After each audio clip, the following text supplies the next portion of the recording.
Hello વિદ્યાર્થી મિત્રો, એજ્યુટેકનો ચેનલમાં આપનું સ્વાગત છે. આજે આપણે શીખીશું ધોરણ 4 વિષય કુહુ નો પાઠ 6 ભાઈબંધ મારો બોલ્યો કુહુ ના પાઠ્યપુસ્તકના પ્રશ્નોના જવાબની સમજ મેળવશું. બાળ મિત્રો, આ વિડીયોનો હેતુ કેવળ વિદ્યાર્થીઓ સરળતાથી સમજીને લખી શકે તે માટેનો છે. માટે જરૂર જણાય ત્યાં પ્રશ્નોના જવાબ વિડીયોમાંથી જોઈને લખવાને બદલે તમારા વિચારો મુજબ લખવા જરૂરી છે.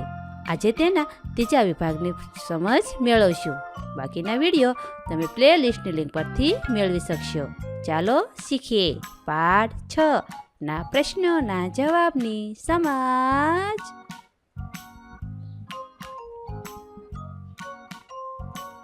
સોળ જોડીમાં કામ કરો. આપેલા વાક્યો જેવા અર્થવાળા વાક્યો વાર્તામાંથી શોધો. તે વાક્યના પહેલા બે અને છેલ્લા બે શબ્દ કૌંસમાં લખો. મિત્રો, અહીં આપેલા વાક્ય જેવા અર્થવાળા વાક્યો વાર્તામાંથી શોધીને લખવાના છે અને તે વાક્યના પહેલા બે અને છેલ્લા બે શબ્દ કૌંસમાં લખવાના છે. અહીં ઉદાહરણ આપ્યું છે: બોધરાજ ભારે તાગોડી, તે મારે એટલે ગોફણનો પથ્થર તેના ધાર્યા પ્રમાણે જ વાગે. કૌંસમાં લખ્યું છે એના હાથમાં ન જાય. 1. ગોફણ વાગતા પક્ષીઓ ચીસાચીસ કરી મૂકતા. કોઈ ઘવાયેલા પક્ષીની પાંખ કે પીછા હવામાં ઉડતા. પક્ષીઓની કિકિયારોથી વાતાવરણ દુઃખભર્યું અશાંત બની જતું. કૌંસમાં શબ્દ લખ્યું પતંગિયા અને આવી જાય. 2. ગોદામમાં ગુફા જેવું અંધારું તો હતું જ. સમડીએ વેરેલા માંસ પીછાને કારણે ત્યાં ખરાબ ગંધ પણ આવતી હતી. કૌંસમાં શબ્દ લખ્યું ગોદામની જમીન છવાયેલી હતી. 3. ગોફણના અવાજથી ડરીને કાબરના બચ્ચા ચૂપચાપ માળામાં ભરાઈ ગયા. કૌંસમાં શબ્દો આવશે પંખીઓનું ચીંચી અને એવું લાગ્યું. સવાલ 4. જેને પક્ષીઓને હેરાન કરવાની માળા ફેંદવાની મજા આવતી હતી તે બોધરાજ કાબરના બચ્ચા બચાવવાની વાત કરતો હતો. આ વાત મારા માનવામાં આવતી નહોતી. કૌંસમાં શબ્દ લખ્યું મને કહ્યું અને તરસ્યા છે. 5. ગોદામમાં સમડી છે એમ ખબર પડતા જ કાબરના બચ્ચા ડરી ગયા. તેમણે ચીચાચીચ કરી મૂકી. ગોદામ તેમના અવાજથી ભરાઈ ગયો. કૌંસમાં લખ્યું બચ્ચા ચીંચી કરશે તો. 6. ગોદામની હવાબારીમાંથી વિશાળ પડસાયો એકાએક ધસી આવ્યો. બોધરાજ અને મેં ચમકીને જોયું તો એક શિકારી પક્ષી હુમલો કરવા તૈયાર હોય તેમ પાંખ ફેલાવી અમને ધારી ધારીને જોઈ રહ્યું હતું. કૌંસમાં શબ્દ લખ્યું અચાનક હવાબારીમાંથી અને રહી હતી. 7. તે દિવસ પછી બોધરાજના હાથમાં ગોફણને બદલે દાણા હતા. શબ્દો આવશે બીજે દિવસે લાવ્યો હતો. 17. પ્રશ્નોના ઉત્તર લખો. હવે પ્રશ્નોના જવાબની સમજ મેળવીએ. સવાલ 1. જીવજંતુ અને પક્ષીઓ વિશે અવનવી વાતો બોધરાજ કઈ રીતે શીખ્યો હશે? જવાબ: બોધરાજ શાળા છૂટ્યા પછી રખડવા નીકળી પડતો. એની જિજ્ઞાસા અને અવલોકન વૃત્તિથી એ જીવજંતુ અને પક્ષીઓ વિશે અવનવી વાતો શીખ્યો હશે. 2. બોધરાજના કયા કયા વર્તન વાંચી તમને અરેરાટી થઈ? કોઈ પણ 2 લખો. બોધરાજ પતંગિયા અને ભમરી સાથે એવું કરતો કે આપણને કમકમા આવી જાય. તેના ગજવામાં જીવતો દેડકો જાતભાતના ઈંડા જેવી ચિત્ર વિચિત્ર ભરેલી હોય. બોધરાજના આ વર્તન વાંચી મને અરેરાટી થઈ. 3. ભીષ્મની માતાને બોધરાજ સાથેની તેની દોસ્તી ગમતી હતી? કેમ? જવાબ: ના, ભીષ્મની માતાને તેની બોધરાજ સાથેની દોસ્તી ગમતી નહોતી, કારણ કે બોધરાજને પક્ષીઓના માળા પીખવાનો ભારે શોખ હતો. 4. સમડી દરરોજ ગોદામમાં આવતી હશે તે વાત ભીષ્મને કેવી રીતે સમજાય? જવાબ: સમડી આવી, બચ્ચા ચીંચી કરતા પાંખો ફફડાવા લાગ્યા. સમડી હવાબારી પરથી ઉડીને થાંભલા પર જઈ બેઠી. તેણે પાંખો સંકેલી આંખો ખોલી અને આજુબાજુ જોવા લાગી. આથી ભીષ્મને સમજાયું કે સમડી દરરોજ ગોદામમાં આવતી હશે અને પક્ષીઓના માળા ચૂથતી હશે. ગોદામની જમીન પર તેથી જ કપાયેલી પાંખો સરકડી અને પંખીઓના માંસના ટુકડા વેરાયેલા રહેતા હતા. 5. બોધરાજે ગાબરના બચ્ચા કઈ રીતે બચાવ્યા? જવાબ: બોધરાજે ટેબલ ખસેડીને માળા નીચે મૂક્યો. બાજુમાં પડેલી એક તૂટેલી ખુરશી ઉંચકીને ટેબલ પર મૂકી. ખુરશી પર ચડીને માળો હાથમાં લઈને હળવેકથી નીચે ઉતરી ગયો. આ માળો ગેરેજના મોં પર ગોઠવી દીધો કે જ્યાં સમડી આવી શકે તેમ નહોતી. આ રીતે બોધરાજે ગાબરના બચ્ચા બચાવ્યા. 18. તમને શું લાગે છે? વર્ગને જણાવો અને લખો.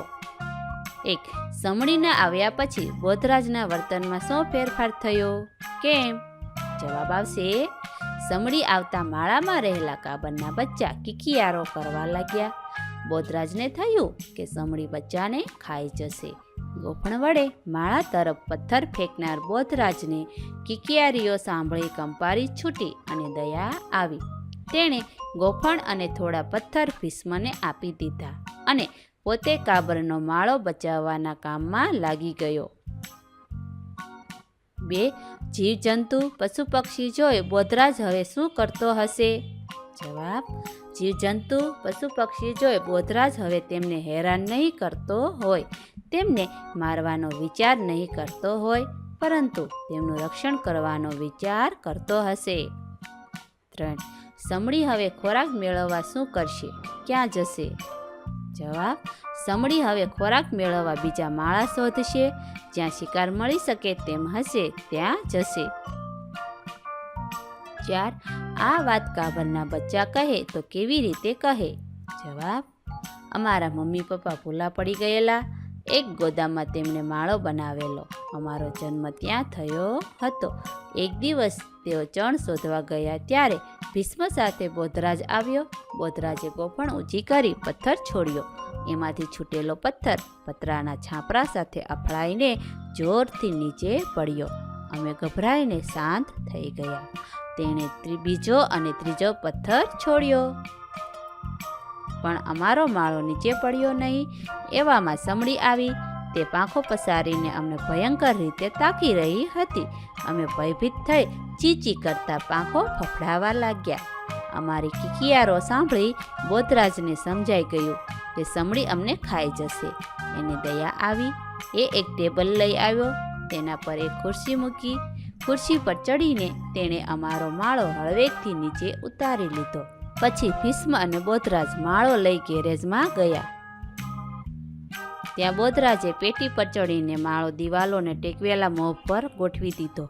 આ જગ્યા સલામત હતી. અહીં સમડી આવી શકે તેમ નહોતી. હવે અમે શાંત થયા હતા. પેટી પર ચડીને બોધરાજે માળામાં ડોક્યું કર્યું.